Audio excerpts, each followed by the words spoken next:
Hey, legends. Welcome back to another episode of Entrepreneur One-on-One, from concept to exit and everything in between.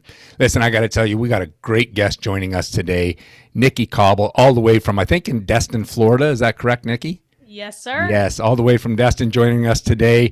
Now, let me tell you a little bit about Nickie. Nickie is a Florida State University grad. Go Seminoles, right? Graduated in 3 years with a 4.0 GPA, and not only that, but was recognized as Summa Cum Laude. Now, as if that wasn't enough, in 2019, she started her company called Honour, which was a credit card processing company, and within a year expanded that into 9 states, and she's still currently the COO of that company. But that wasn't enough. So, hey, in 2022, she developed, grew, and sold a digital marketing company. And in her spare time, she started her other current company, which is OutSourceAid. That's a virtual assistant company, and she's the current COO of that company. So, with that being said, Nickie, welcome to the show. Thank you, Reggie, and thanks for the fantastic introduction. I Hey, appreciate it. hey, you know what? You deserve it. And with that being said, I got to ask, like, what's wrong with you? You're 22 years old. You've done more in, your short time than most people could hope to in a lifetime. Like, do you not like the clubs? What's wrong with you? Why are you a Yeah. businesswoman? Let's talk about that for a little bit.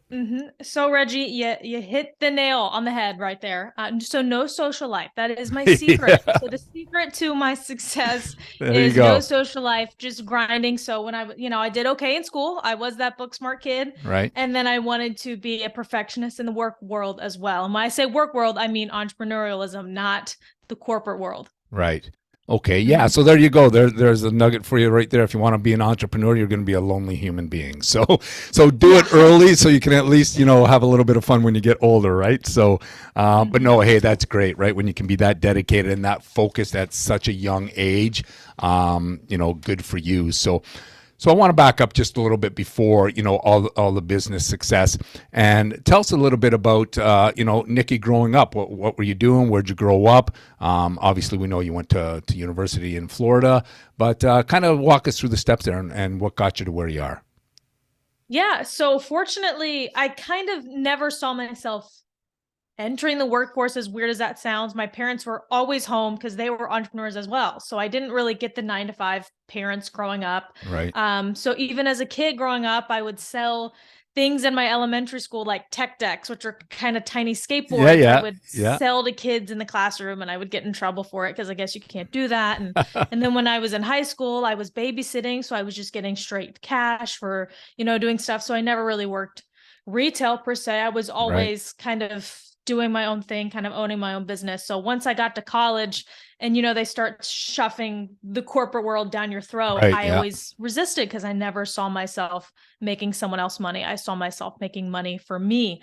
So, as selfish as that sounds, Right. but so that's kind of a little backstory. Right. So when was it you kind of felt like, I know you said you kind of did this all along, but you went to college. You must have went to college for a reason. Was there a reason for going to college, other than just getting a diploma? Did you have a path in mind that wasn't about Mhm. entrepreneurialism? I honestly did not know. Like I said, I never saw myself in the corporate world, but I also did not know being an entrepreneur was in my path. I didn't know that was my journey. So I kind of just went, just as all kind of middle class people just do. You just have to go to college, right? Right. I was just raised, you got to go. So I was like, Right. okay, I'm going. My sister went to college. We went to the same college. And that is kind of, I did gain my independence there. I went to college not having done laundry. So like I did important things. I grew up a lot. Right. Um, but that is kind of, by freshman year, I realized, okay, yeah, I don't want to work corporate. And I did start taking business classes. I minored in entrepreneurialism. So I did start taking the steps to become Okay. an entrepreneur. Okay. So you knew at a fairly early age then that, yeah, the 9 to 5, the building somebody else's dream just isn't really going to be for me. Exactly. Yeah, Yeah. that's awesome. So you knew you wanted to be an entrepreneur early on. Um, when did you decide to start your own business? Were you still in college and you were having the ideas of the business, or did you come out, take a little bit of a break, right? Everybody likes to take that little break afterwards and kind of figure out what was your path. Did you just come out with guns a blaring and decide, yeah, or did you already have it started while you were doing your 3 years? Yeah, so it was, and really it was just 2 years technically, because my senior year was COVID, so no one even went to Oh, school. okay, So I was right, just in Destin, which is a beach town, and just did work from home, and it didn't feel like school at right, all. right. But really it did start before graduation. So I was fortunate in that my parents own one retail store. It's like a beach store here. Okay, And they asked for my assistance. I really wanted to help, so I started doing their taxes. I started helping with marketing. I started doing all that stuff. And then Honor came along. My dad got presented with this opportunity. He asked me to come on as a partner. This is the credit card processing or right, payment yeah, processing. yeah, So we went in kind of 50-50. And then very shortly afterwards, let's say I had to let him go, and I took on and became 100% owner. And he started doing his own thing. So it was right, really mutual, but and right. then I started running Honor. So it did start about a year before I graduated. Right. Okay. So explain the steps of Honor. Tell people what Honor is. I mean, you know, I understand it's a credit card processing company, but Mhm. now, how does somebody in their early 20s decide that doesn't sound like a very exciting, let's face it, right? Oh, Credit card processing doesn't sound yeah. like it's a very thrilling, very, woohoo. It's got all the bells and whistles to it. So how is it, Mhm. somebody in their early 20s decides, yeah, that sounds like an industry I want to, cut my teeth in? Yeah, so it did not sound like an industry I wanted to cut my teeth in. It is just as boring as it sounds, but it was just kind of a foot in the door situation that I took, and I'm still running it and making great residuals, but I only work probably an hour a week on it. So it's just Wow. entirely passive now. But we became an ISO, so an independent sales organization. So really we're just glorified sales reps for a processor. So they Okay. provide the processing, they provide the tier 1 support, they provide everything, and we kind of just sell, and we can Okay. have sales reps below us. So we are our own organization, Right. but we actually don't do any of the heavy lifting. It's almost like white labeling. Okay. Yeah. So the only good thing about it is, yes, I'm still making residuals. That's great. And it really taught me the fundamentals. So for everyone out there, I don't recommend you have to go into payment processing. That's boring. Right. But really learning how to sell and make those cold calls and cold emails and learning how to do marketing flyers. And it's so boring, but it's so fundamental. So I'm really grateful for it. Right. Yeah. And it's great that you had that opportunity, because I think you just hit the nail on the head, and we'll dig into it a little bit more. But the key areas of becoming successful in business are the boring areas, right? Let's face it, Yes. right? Sales. Nobody wants to be in sales. Everybody hates Mhm. sales. Cold calling. Oh my God. It's like, you know what? Just poke me with needles in the eye sort of thing. And marketing, especially in today's world, it's marketing is probably one of the toughest things for those who don't understand, because you got so many different platforms, so many different ways. At one time, you threw an ad in a newspaper, right? Or the yellow pages, or you did, direct mail marketing sort of thing. But Mhm. now there's so many options. So what did you find with Honor, while you were learning, seemed to be the best route for that type of business as far as marketing Marketing and goes? sales reps. Okay. Yeah. So we did try a little bit of everything. We did cold calling. As most people do, I hated it. I took Right. everything personally. Um, Cold calling, cold emailing, utilizing LinkedIn, even social media, which is so slow because it's very organic. Right. Um, what I actually came to find to have the quickest results is literally marketing in my area, joining our chamber of commerce, going to marketing events, or Right. not marketing events, networking events, and Networking. meeting people, shaking hands, not going to door necessarily, but really meeting these people and saying, I am the face of Honor. Sometimes, a face will help, literally putting a face Absolutely. to the name will help, Absolutely. Yeah. shaking their hand and asking, not talking about me, not talking about my business, saying, who are you? What do you do? And then, how can I help you? And that's how you make the connections and get business. Right. And that phrase you just used right there, how can I help you, It's so important, right? Because too many companies focus on the profits and not the people. Mhm. And if you can just turn that around and focus on the people, the profits are going to come. Like it's inevitable. Mhm. So, good for you. I mean, mom and dad must have, either taught you a lot or you just read a hell of a lot of books or something, because you obviously knew the correct way to go about it. You talked about cold calling and hating it. I can tell you back in the early 90s, I had a vacuum cleaner distributorship company. And you want to talk about, you took everything personally. Try and sell a vacuum over the phone. Or we used to go door to door and knock on doors lugging this vacuum around. So yeah, been there, done that, and no Yeah. thanks. So at what point then? So at some point in there, right? I mean, you obviously don't sleep. You're young enough. You can catch up at some Yeah. point. But you did a marketing company. Mhm. So let's talk about that. What led to that? And I'm assuming it's probably from starting in Honor, you started to see it. But Mhm. let me know what led to starting a marketing company. And how did you go? You know what? No, before I get to that, sorry, I want to back up. You Yeah. expanded Honor into 9 states. Let's talk about that, because that's incredible itself. Sorry, I almost forgot about that. Talk about how did you expand and expand so rapidly? Yeah, so like I said, it really was the foundation was networking and getting out there. So not I mean, even people make a debate whether cold calling is better than cold emailing, and the best form of digital marketing is Facebook or YouTube or whatever, but it really is getting out there, Right. shaking hands, meeting people, because those connections that I make, and then with good customer service, it was just word of mouth. Someone in Florida knew, had a cousin in Kansas, and I have family in Kansas, some of them are entrepreneurs, and they know someone in Colorado. It's really just people know people. And if you treat them right, and if you do them well and bring them value, I'm offering free credit card processing. It's kind of easy to sell. Right. It truly helps people. So really it was start small, do well, and people will refer you. Yeah, that's great. Now it had to be tough though, because you must have just been coming out of the COVID lockdowns and everything. So, like I know here, I'm in Canada. I know everything you couldn't network like that. Everything moved to Mm-hmm. Zoom. Everything. So, did you run into sort of any of that hardship, or it had everything pretty much opened up by the time you were getting boots to the ground? Yeah.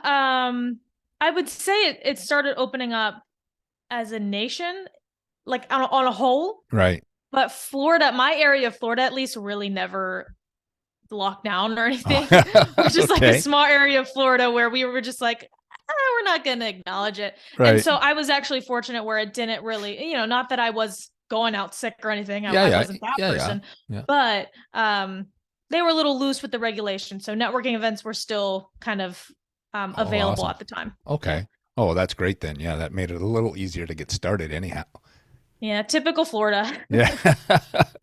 Oh, hey, that's great. So, okay, so now we'll move on to my next question, which I started there. What Mhm. led to starting the digital marketing company?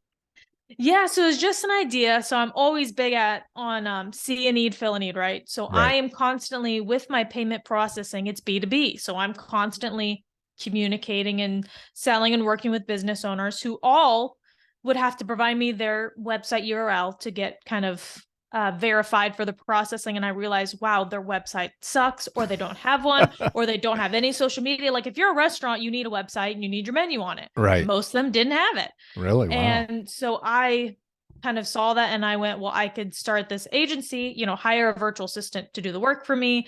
And then, they would fulfill the orders. I could just say, hey, I'm doing your processing. Let me help build your website too. It seems so easy and simple. And I kind of just realized I didn't like stuff like that. It brought me no joy. It was Right. just more of a chore, like, oh, websites. And if you're a perfectionist, websites take forever. And Right.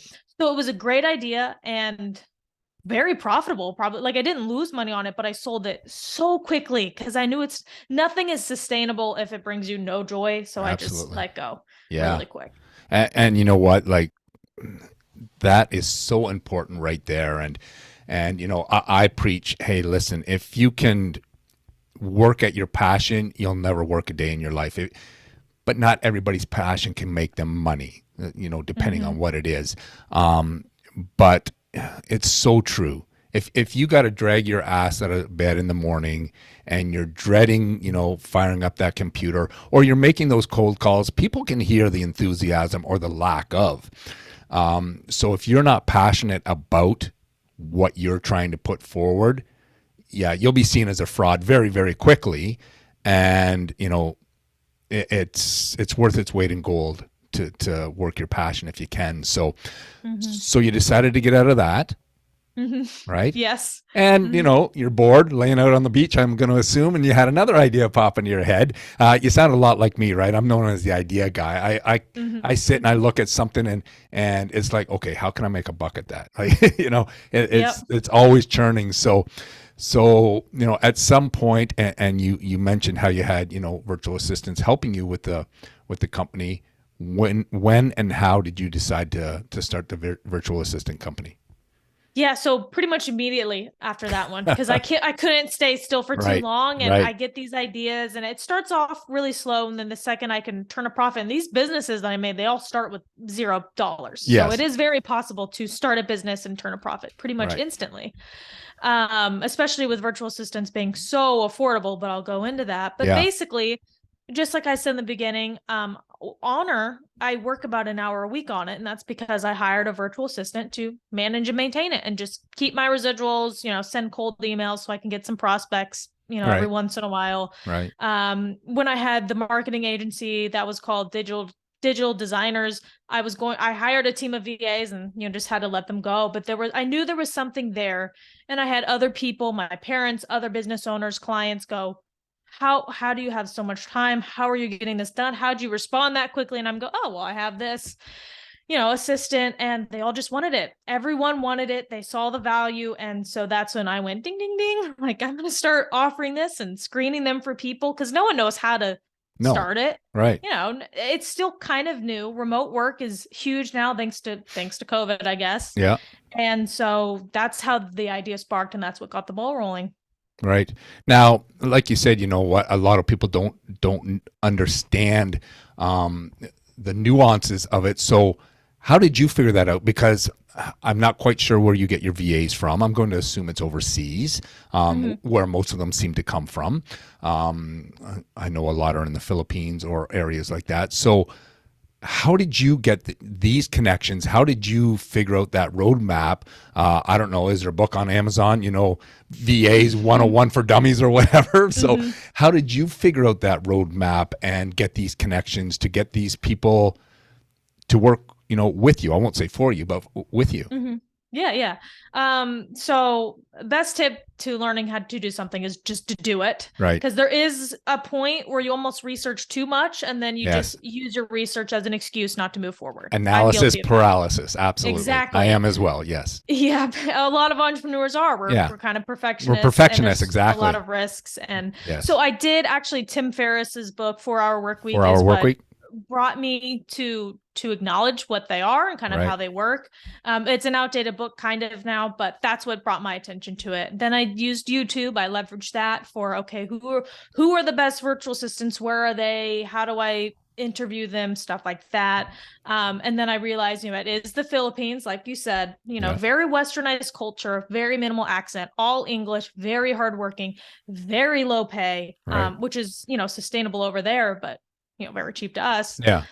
So I, exclusively do it there. So, it's not like Susie's getting a Filipino, but then someone's getting Indian, Right. Yeah. Yeah. And then kind of moved forward from there, and through trial and error and hundreds of interviews. Now it seems like I got the gist, and I can be on a 5-minute interview and I know, all right, they're a good employee or they're not. Right. Okay. Yeah. And the one thing, because I was introduced to the VAs, and I've had some from other company owners on, and the one thing I like about it is, you can be awake here, working away, and then we go to bed, and because of I think it's 12 or 13 hour time difference. So your company really doesn't have to stop. Your company can be going 24 hours a day, and even that there gives you such an advantage over the people who aren't using, the technology that's out there. And like you said, it's when you look at the dollar cost average of it, it's pennies on the dollar that it's costing you to have these people, whether it's send out the cold emails or whatever it is. It gives you such an advantage, and definitely more people need to take advantage of it. So when you started this, right, everybody's big on business plans, and that's something they teach entrepreneurs. You got to have a business plan. Did you have a business plan? I think I know the answer to this one, but I wanted to ask it. I want to say kind of no, kind of yes, kind of no. So like we all kind of have an idea. A lot of it's in our head, right? Yes. We just have it in our head. Yes. A little bit's typed out because I read these books and they tell me to. They tell you you have to. Everyone tells you to, but it changes daily. So it's almost, my recommendation is yes, write it down. Yes, have an outline. But it will change daily, and you have to be able to pivot. That's all being an entrepreneur is, pivoting daily. Yes. Failing and then altering your course of action. So yes and no, like, you know what I'm saying. Yeah. We're on the same page. Absolutely. That's why I asked the question, because, it's funny. And that's the thing, like I say, you can learn two ways. And, you went to school, book smart, right? So you can be book smart, or you can be street smart, or you can be a combo of both. But if I had to choose, I'm choosing street smart all day long. Because like you say, everybody tells you have to do this, you got to do that. No, you don't have to. It might make it easier, especially when you get into an industry where you're kind of a trailblazer. There is no book. There's no road pay for you. So do you just say, okay, I can't do it because it's not in a book? No, you just, like you say, you start it, you just do it, you figure it out. Right? You fail, or as I call them, right? I've had plenty of learning opportunities, I call them, throughout my life, right? And you pivot. That's it, right? Don't take it personally. Like, we all fail. It's just inevitable, whether it's in business or life. We all fail. So you get up, you don't play the victim card, and on you go. So, excuse me, I'm going to clear my throat. Did you, through any of your businesses, have a mentor? Yes, I would say a definite yes. So mentor from day one has always been my father. He's obviously an entrepreneur as well. Mentor always gives me kind of life and business advice. Right. But then I also think, and this is coming from a Gen Z person who kind of grew up with technology and YouTube, is mentor doesn't necessarily have to be someone that's in person. It really can be someone that is you're watching on YouTube every day, or that you read their books, or you listen to their podcasts every day. I mean, I'm sure you're probably someone's mentor right now, because you really are absorbing that content. So yes, I have a couple of people. I think it's important nonetheless. So if you can't afford to pay for one, utilize YouTube. Leverage that to your advantage in any way you can. But so I've had a few in person and digital ones as well. Right. Yeah, because one thing about being an entrepreneur is you got to be constantly learning. You can't just sit on what you learn, because especially in today's day and age, right? The internet is, it's a double-edged sword. It's such a great thing because, the world is wide open to you with a customer base. There's so much information out there. But on the other hand, there's so much information out there that it can be hard to figure out what's, truth from crap. And the world is your competition as well. So you constantly have to be staying up on, especially marketing or whatever the latest trends are in your industry, so you can never stop learning. And when you stop, you get overtaken by some 22-year-old sitting in Destin, Florida, who's looking for that next business idea. So now that you've been in business for a while, now I didn't ask you this, and you may be too young for this, and nothing against your age at all. I mean, I applaud you for doing what you've done, and that's why I thought it was important to bring you on here, because, I tell my listeners that, listen, being an entrepreneur it's not prejudiced. It doesn't care how old you are, what color you are, what race you are, religion, political affiliation. Anybody can become an entrepreneur. Some of us may have different challenges depending on where we are geographically or whatever, but you can be an entrepreneur at 20 like yourself, or 50 or 40, 30, like, it doesn't matter. So but I didn't ask you, did a lot of people say you have to know your why. When things get tough, when things get challenging, if you don't have a strong enough why to get your ass out of bed the next day, you're not going to. Do you have a why, or did you have a why? And has it changed, throughout your different businesses? Yeah, I think to your point about my age, it's definitely like I can see people that are older, like, I'm doing this for my children and, to leave a legacy and, to provide for them, to give them everything. Well, I don't have children. I don't have any dependents. I Right. don't, so it is a little bit different. I do have a why, and it does a little bit change.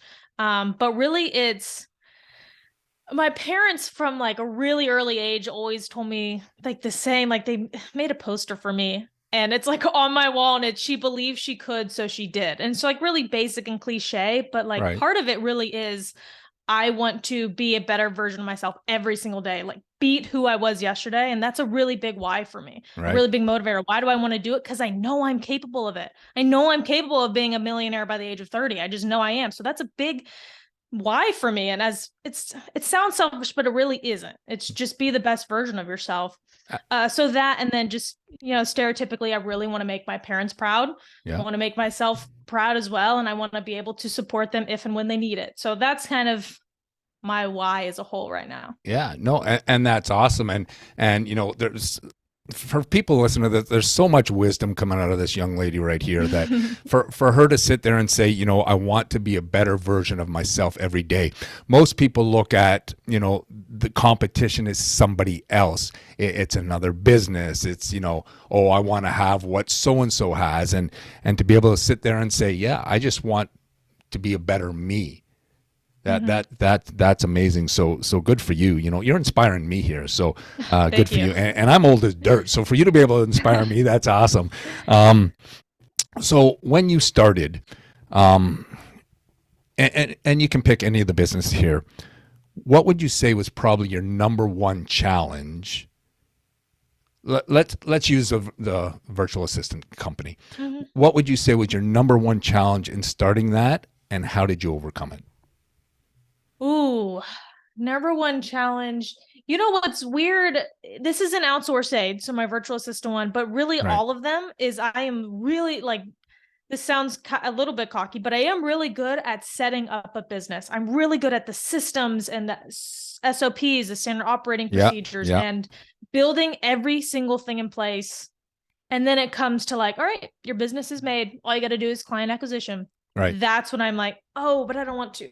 Like for all of them, it's like, okay, I teed myself up, and then that's where other people thrive. And that's where I'm like, no, I just want to sit back and manage the systems that I've made. Yeah.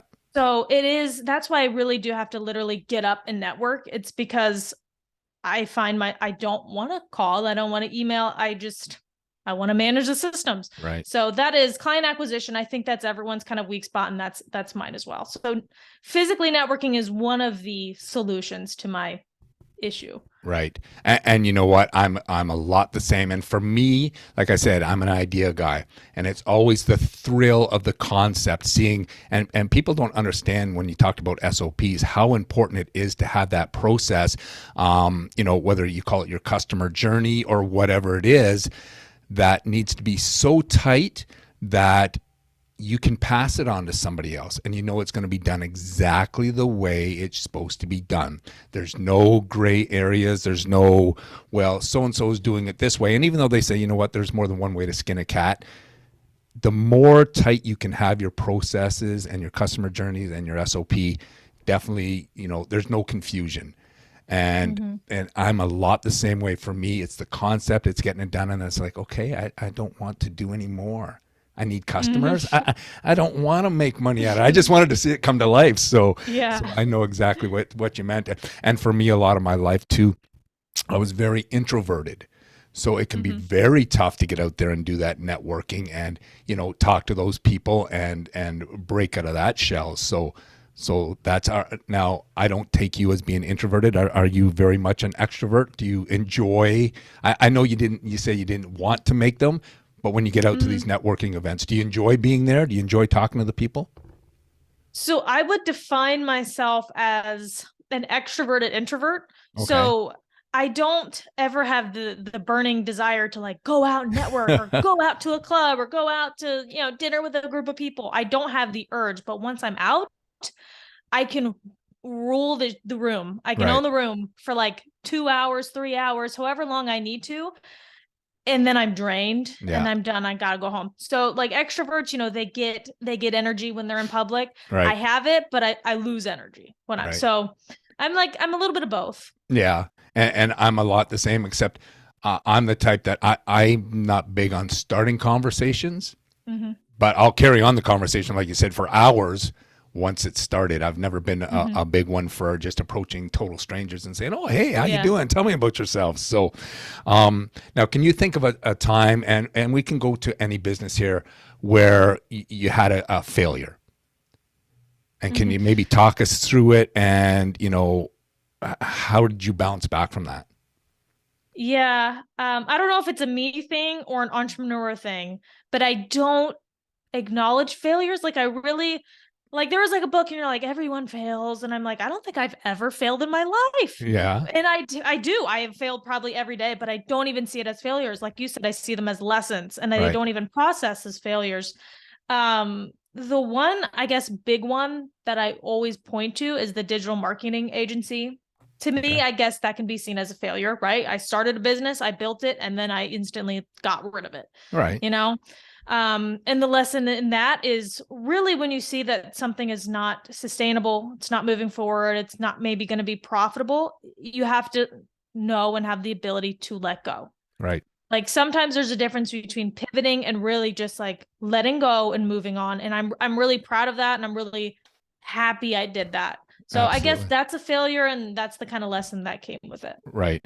And, I wouldn't call that a failure at all, because too many people, right? And this is the thing about being entrepreneurial. You've done, 3 different businesses here, and not counting public school where you're selling tech decks, where, I probably have a couple of my sons here I can maybe ship you to make us some money on. But you recognize too many people get, okay, this is what I want to do, and it's not making money. And they either stay in it too long because they don't recognize that, okay, yeah, there is really no end game here. And then they say, well, I couldn't make it at that, so I'm not going to make it at something else. So having the wherewithal to recognize that and say, yeah, A, I'm not really passionate about it anyhow, and B, it's not going the way I thought it would, so it's time to get out. Right? That's something that too many people, don't do. They sit in it, and then before you know it, yeah, shit, you know what? I'm mortgaging my house. I'm doing whatever because I thought, just one more, just one more. So yeah, I wouldn't call that a failure. All good for you for recognizing that. So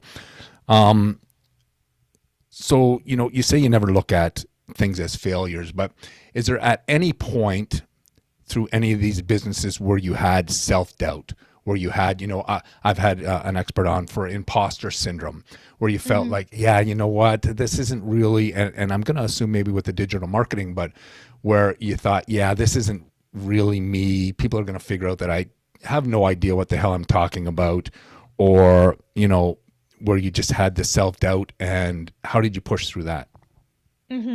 So again, fortunately, I think thanks to my main mentor, my father, I'm very self-confident and a little bit Good. cocky, and Right. that is a superpower. And I really think anyone can embody that, just pretend for a couple hours at a networking event that you're super confident, Right. and you will be. But so I really don't have too much self-doubt, and that really helps with the fake it till you make it. Because I think if you exude some confidence and whatever you're doing, people will buy it. Once you become an adult, and I guess I'm a young adult, you Yep. realize every adult is just faking it essentially. So Right. it's makes everything a lot less intimidating. But what you were saying about imposter syndrome is, yeah, I mean, I do get that. For my first big ticket, I just did a project for someone, and it didn't take me really any time, but I knew the value. I knew it was extremely valuable for that person, Right. and I charged about $5,500 for that one project. that's when I got the first sense of like imposter syndrome, because I'm like, oh my God, like that took me like an hour, but like I know it's valuable, but like that's a lot of money. And Yeah, so I feel like that's when imposter syndrome can set in, is, but you do have to know your value. Always charge by the value. Do not charge by time. That's another right, tip. right. Good for you. And now talking about that, where do you, how do you set that value? How do you determine that value? Because, you know, I see it, I been a photographer a long time, and you know, I have an automotive photography company as well. But one thing I noticed in that marketplace is people are always undercutting because they feel, okay, you know what, if people can just see my work, and they don't value themselves, they don't think about, yeah, but the equipment I have is, I've got $10,000 worth of equipment or whatever, and my time, you know, people don't value themselves. So how do you determine, and is there any tips or tricks you would give on determining what your value is, and not undercutting yourself? Yeah, so undercutting or like price matching is basically a race to the bottom. You Right, know, kind of like Target and Walmart or something. They're gonna, right, oh, we're lower, we're lower, we're lower. Well, you're just killing each other. I yeah, mean, it's a race to the bottom. So really what you want to do is higher ticket the better, and do something different to differentiate yourself, whether that's, you know, speed or the convenience of it, or a niche is the quickest and easiest way to be able to charge higher for something. You know, riches are in the niches. yeah. So, you know, don't say, yeah, what do you do? Oh, I'm a photographer. Like, okay, that That's they can charge pretty about generic. 500 bucks. Right, But if you say, oh, I'm a photographer for moms during their third trimesters, moms of, let's say, sons. So as specific as you can get, people hear that and they go, oh my God, that's exactly me. And they're going to be willing to pay triple. right, So really just find a way not to undercut. Sure, if you're a new entrepreneur, you're going to have to give some discounts or do some free work, but really quickly on, find a niche, find something to distinguish yourself, and charge triple what you're thinking. right. Yeah, and that's awesome. The riches are in the niches for sure, and it can sometimes be a little trial and error to figure out the niches. You can, like, I can say, you know, I've been a photographer. I shot motocross. I shot landscape, which I never really had the eye for landscape. I shot models, and I found, yeah, my niche was in automotive, but it took a while to get there. So you know, I think that's important as well. And we talked about how people give up too soon. Just because you start down one path doesn't mean that, you know, there's not two or three forks that you can just back up and try another fork, and never give up on yourself too early. Just find that niche and keep pushing. So what is, you know, you talked about some key points here. What do you think are maybe some of the biggest issues that you think new entrepreneurs, some of the mistakes that they make?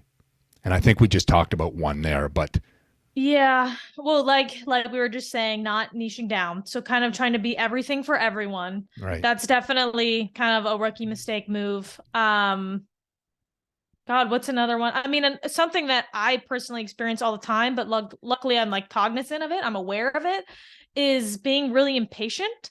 So I feel like younger yes, people are maybe all entrepreneurs, like, God, like legitimately, I thought I was going to be a millionaire by now. right, I'm 22 and one of my businesses is a year old, and right. that's how cocky I was. Yeah, And now I'm doing great, and like on a long-term scale, I am progressing every day and I'm doing fantastic, but it really is, the slower you move and you put your pieces in place and you figure out what the most profitable niche is and what, you know, get those systems in order, there's going to be a greater compounding interest down the road, and you'll be so much richer. Whereas if you kind of try to speed that up and cut corners, you're going to get rich fast, maybe, right. but it's not going to last as long. So definitely take a breath, put the foundations in place, stop trying to cut corners.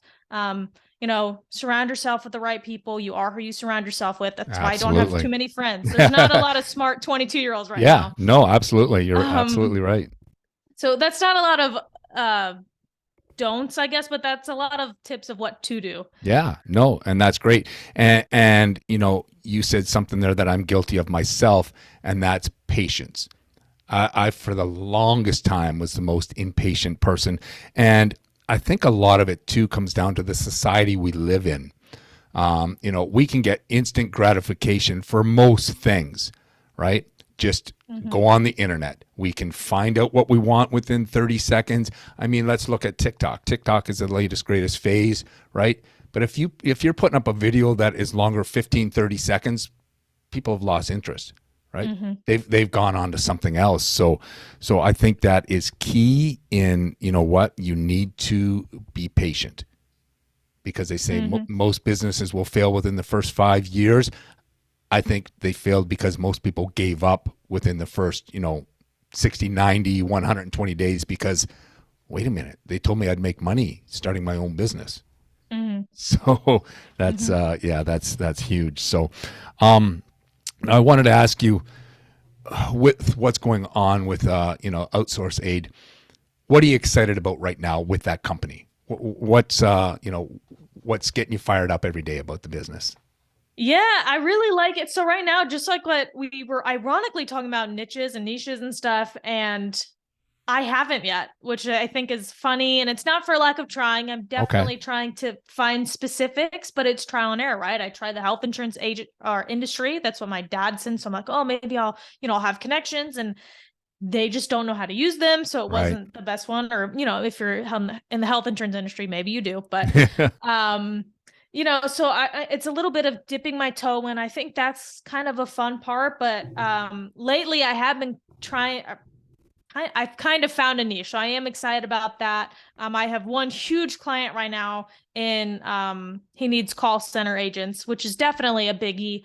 Obviously, Right. a lot of Yeah. people need call center help, making inbound or outbound calls, stuff like that. And they purchase virtual assistants in mass, which is fantastic for the company. Right. And then I Yeah. also I've been doing a lot of podcasts. So podcasters who need people to cut and edit for them. So I've been doing a lot of that. So there's kind of two, and they're so different, Right. but it's been really fun sourcing for them. So that's kind of the latest update. Yeah. No, that's great. And like you say, it can be, kind of trial and error because you're not coming from those industries, so you don't really know possibly what they need. So you're just kind Yeah. of throwing, it's like fishing. You're throwing a line out there and seeing if, oh, that's not the right bait. So let's try and figure out, how can I service that industry? So, but yeah, call centers, I can see call centers, Mm. definitely being a huge one. And the podcast industry as well. Because like I said, before we even started, there's a lot of work to this. Like people maybe don't realize, hey, I'm just going to grab a mic and talk, and I'm going to make lots of money. I'm going to be the next Joe Rogan. No, you're not. So you might as well stop thinking that right now. But Hmm. there is a lot of work that goes on behind the scenes. So yeah, if you can start offering that to people, then that's great. So I wanted to ask you. Obviously AI, chat GPT and things like that, right? It's here to stay, Hmm. and it's just growing like wildfire. I mean, every day you're seeing something else. Um, do you utilize that in your industry? And, do you think it will harm or hinder or improve the virtual assistant industry? It depends on, obviously, if call center is kind of what I'm niching down in, it won't really affect that too much. I mean, you really need warm bodies to be answering some specific questions. Now, in a Right. way, with chatbots and stuff, it can totally replace a human being for the most part. But I'm not too worried because really the smart entrepreneurs we're only going to find a way to leverage AI. It's not Right. going to affect anyone. It's actually going to make you richer if you know how to use it. So for example, in my business with one of my virtual assistants that I'm working with on a client, instead of this one is a podcast, for example, they use AI to transcribe the podcast. They ask one question and have them make it into an article. That Right. article is then published to LinkedIn, and then they use it to create a description, a YouTube title, and kind of like the three takeaways from it. Yeah. And then that can be published or repurposed on YouTube, Instagram, Facebook, TikTok, whatever. Right. And all of that's using AI. Now they're having a virtual assistant actually do all the research and using the AI, but there's a way to take advantage of it and help you repurpose. And heck, you could be doing that with your show, but it's all about perspective. So we're using it to our advantage at the moment. Right.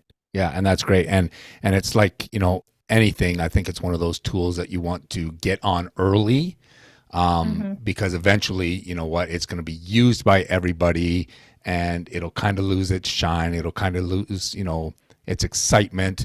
And then we'll be on to something else. So Mm-hmm. it's like we talked about earlier, right? You got to pivot, you got to keep educating yourself, you got to keep on top of the trends. So and that's kind of, social media has always been my downfall. It's just probably where I am the weakest as far as, getting my marketing out, but Mm-hmm. I'll keep pushing on. So so listen, before we start wrapping up here, I wanted to ask you, you're 22, you say there's not much of a social life.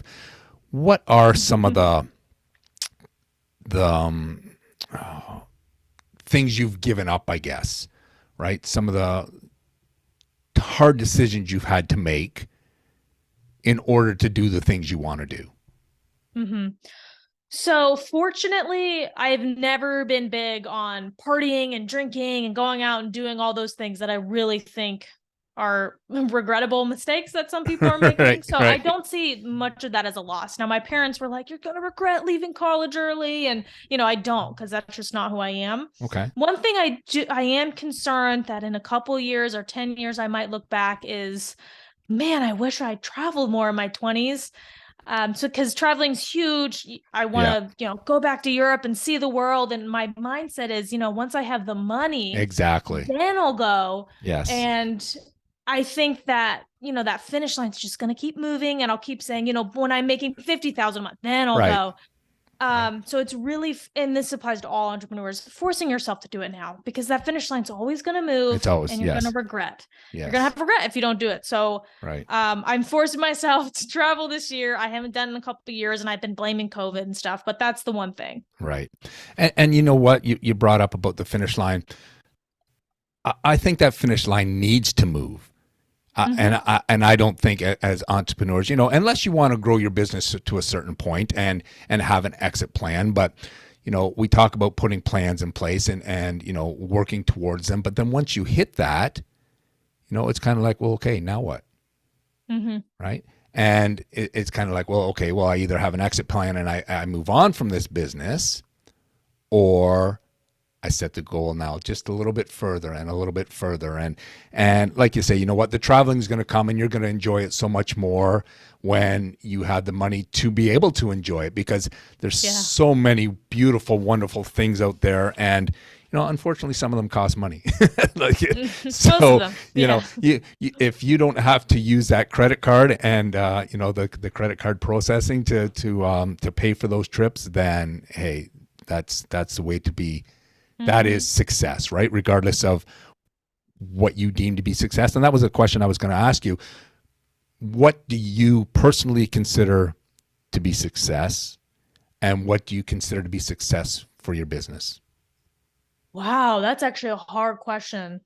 Because success is so, subjective. And just like you said, Absolutely. I think it's like almost fluid. Like it moves around, its definition in my head. So success, for my business, I guess a lot of people put a price on it, not a Right. price tag, but like, Yeah. oh, A my dollar business is amount. successful. Yeah. Yeah, when it's making Yeah.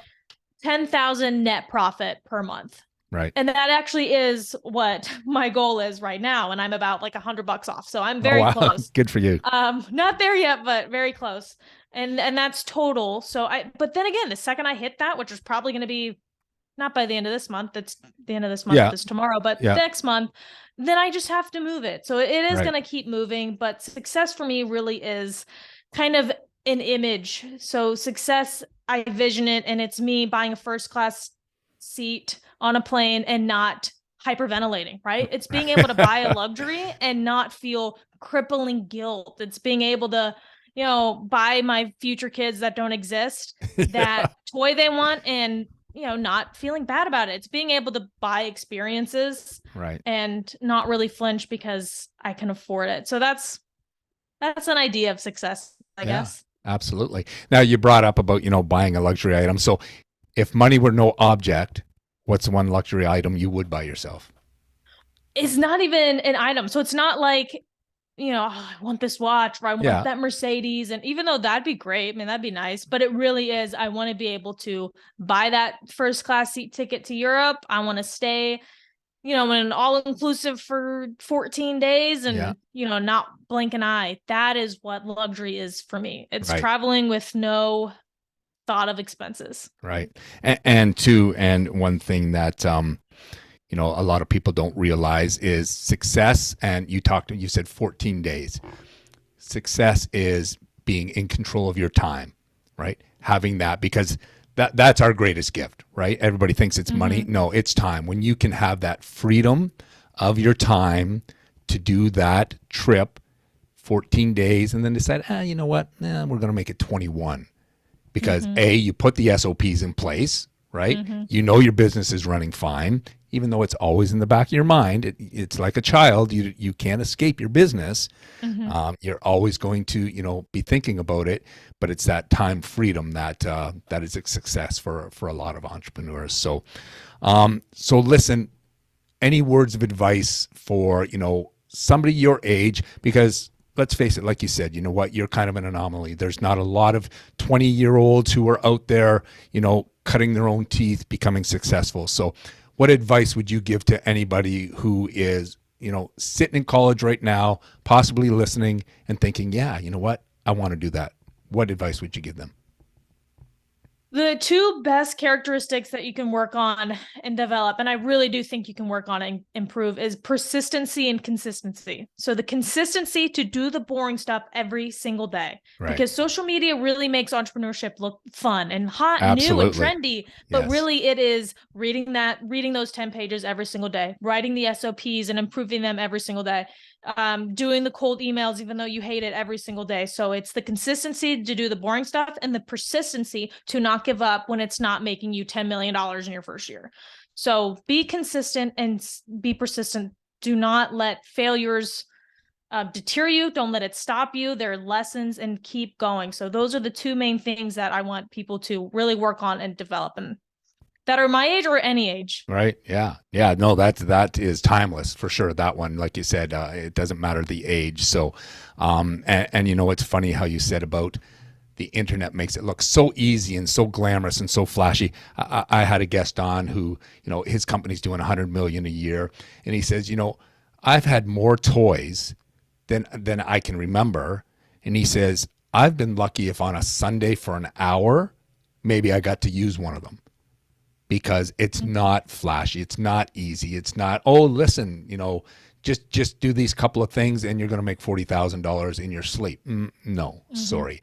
And that's where, weeding through the shit and just, it's not sexy, it's not glamorous, but it'll get you to where you want to be. So that's awesome. So listen, Nickie, you know what? It's been great having you on. If people want to know more, if people possibly want to, utilize your services for the virtual assistants, because, I can say I've used them myself, and it is a great add-on to your business. So how can people learn more, and how can people get in contact with you?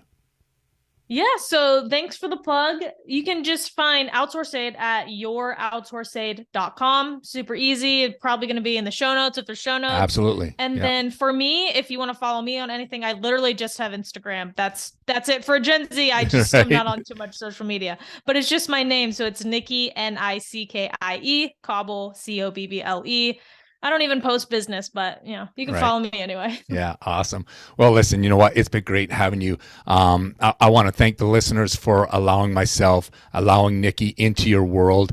I appreciate it. You know what? I hope you got some inspiration. If you didn't, you know what? Then you were asleep through this damn thing. So, because if this young lady can't inspire you, then I don't know who can. Thank you for allowing us into your room, into your life. You know what? I've started this journey with you. We're going to continue this journey. We're going to see you all become the legends you want to be. So before we wrap up here, I always wrap up with a golden nugget. And I want to share a short story with you. And it's about a gentleman who went into an elephant camp in India. And as he was walking through the elephant camp, he noticed that the elephants weren't being in cages. They weren't being held back by chains.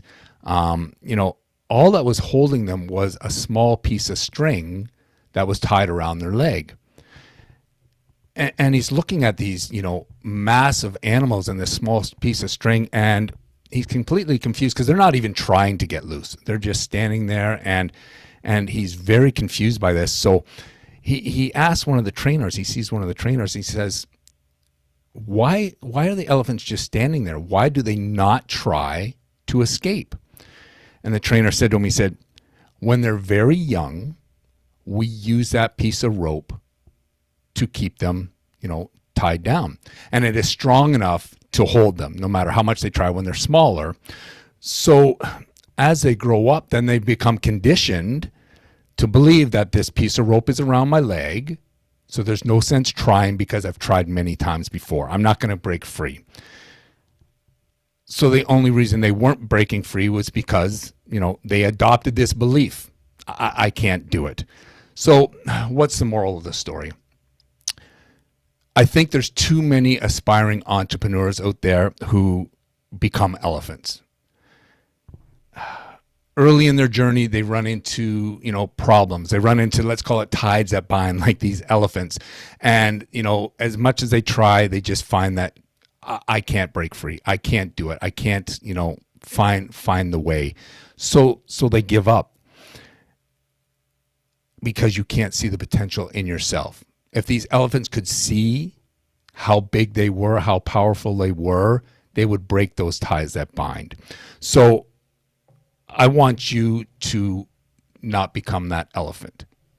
Just try once more. That path maybe isn't always clear, but you're going to get down that path and you're going to become that legend that you and I know you're destined to be. With that being said, that's a wrap. Talk to you all soon.